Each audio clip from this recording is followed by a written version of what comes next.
3, 2, 1.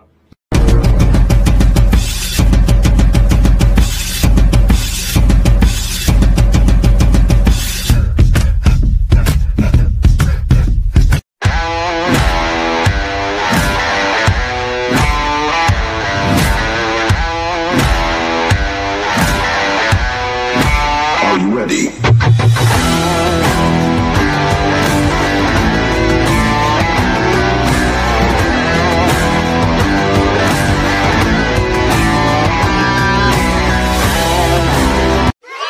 Lilipad na sila. Open na yung kanilang release gate. Go, go, go. Go, go. Go. Ito lagi nahuhuli. Ito. Makulit to eh. Lipad. Yun. Ayan, lipad na sila.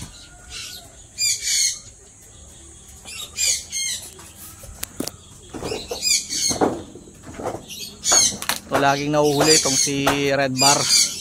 Si Taba. Taba kasi kaya di makalipad eh. Lipad!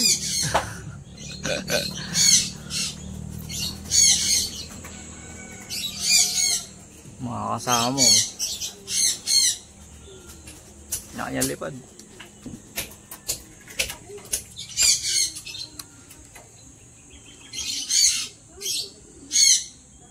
Dami kasing puno rito eh. Nahirapan talaga sila.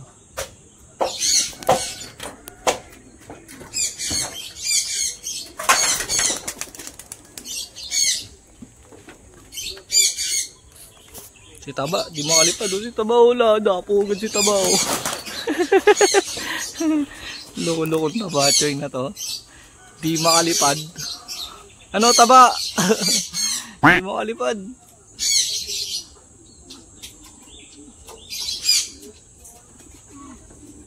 Uno daw po agad.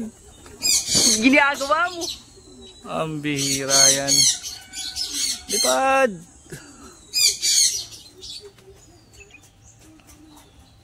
Salam talaga mga kawayan, no? Sagabal sa kanila. Marunong silang mag-maneuver.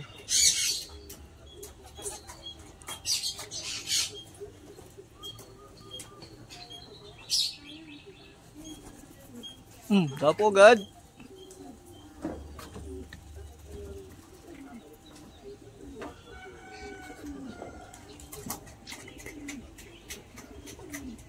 Si Taba, di makalipad. Di makalipad si Taba.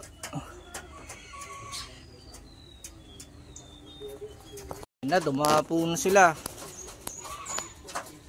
Wala pala isa. Ayun, nandun, kumpleto na pala sila. Tawagin na natin.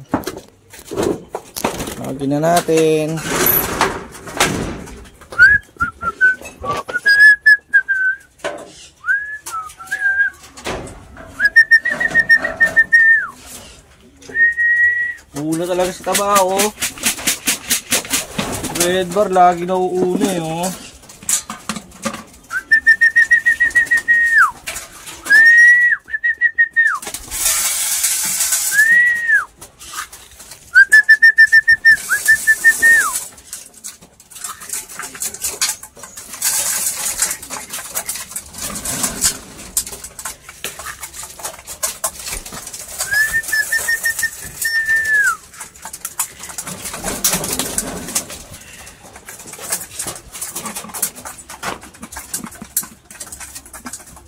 Pako lang.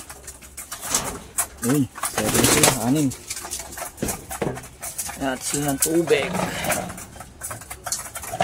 tubig. Bawasan muna natin.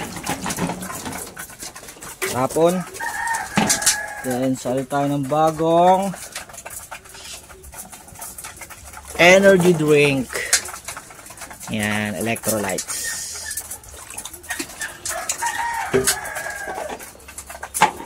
Salin tayo ng bagong pineapple juice. Yeah! Todo na to. Ano sila?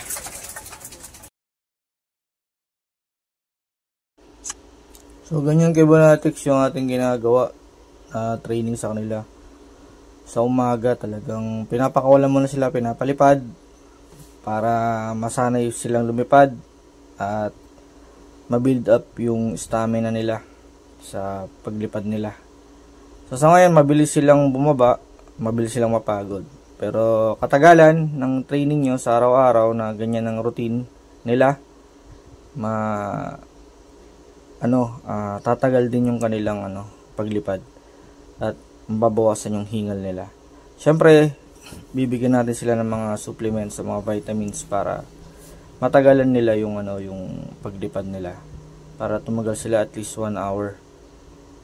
Much better kung hanggang 2 hours, kasi ganun yung tagal ng kanilang lipad kapag sila ay pinakawalan na from training o pinakawalan na from dun sa lugar na pagpapakawalan sa kanila, pauwi dito sa kanilang loft. So ganyan yung routine mga Kaibonatics. So gayahin nyo lang Kaibonatics kung may napulot kayo dito sa ating video. Thanks for watching.